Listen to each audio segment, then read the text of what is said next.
Hello সবাই কেমন আছেন? আমি একটু অনিয়মিত হয়ে গিয়েছি, এই জন্য আমি আজকে একটু ভেবেছি ঘুম থেকে উঠেই যে আমি 2-3টা অ্যান্সার দিয়ে যাব, না হলে আমার আইডিটা স্লো হয়ে যাচ্ছে, আপনারা আমার ভিডিওগুলো পাচ্ছেন না। পেলে একটু লাইক দিয়ে দিবেন, তাহলে সামনে এরপরের ভিডিওগুলো সব সামনে আসবে।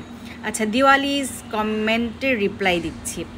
আচ্ছা, আমার পিসিওএস, এটা পিওসিএস হবে লিখেছে, ওটা হবে না, পিসিওএস সিস্ট আছে, 8 বছর ধরে বিয়ে হয়েছে, বাচ্চা হচ্ছে না, আমাকে এনকিউ 100 মিলিগ্রাম দিয়েছে, এতে কি কাজ হবে?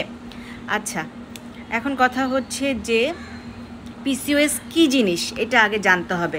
এটা নিয়ে আমি অনেক কোয়েশ্চেন দেখছি, এটা নিয়ে আমার মনে হচ্ছে যে 2-3টা ভিডিও দিতে হবে আপনাদের বোঝানোর জন্য।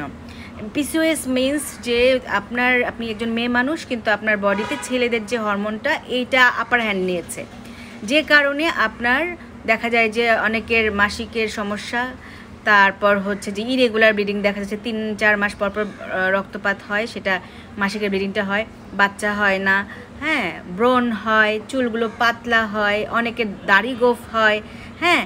তো এবং ডিম্বাশয়টা একটা স্পেশাল প্যাটার্নে থাকে, ডিম্বাশয়গুলো বড় বড় হয়ে যায় এবং চারপাশে মুক্তার মালার মতো ছোট ছোট ছোট ছোট সিস্ট থাকে, যে এই সিস্ট থাকার কথা না, কিন্তু মানে ছোটো ছোটো সিস্টগুলো যেগুলো এগুলো আসলে বড় হওয়ার কথা ছিল, বড় হয়ে 7-8টা থাকবে, ঠিক আছে, কিন্তু এখানে 20-25টা থাকে, সো যেটা এক্সপেক্টেড না। এখন পিসিওএস কাদের হয়? এটা একটা জেনেটিক ডিজিজ অ্যাকচুয়ালি, অনেক সময় মানে ফ্যামিলির কারণে হতে পারে, নিজের মায়ের হয়তো এরকম জিন ছিল, আপনার জিন আছে এরকম, বা যারা মোটা হয়ে যায় বেশি, তাদের ইনসুলিন রেজিস্ট্যান্স গ্রো করে। তো যাই হোক, অনেক কথা তো আসলে বলার, এটা নিয়ে আমি যে কত কথা বলবো। আচ্ছা, আমি কয়েকটা জিস্ট কথা বলি, পরে আরও ডিটেলস বলবো। সেটা হচ্ছে যে যেহেতু শরীরে হরমোনটা বেড়ে গিয়েছে ছেলেদের, সেটাকে আগে কমানোর জন্য আমাকে আপনার ওজনটা কমাতে হবে।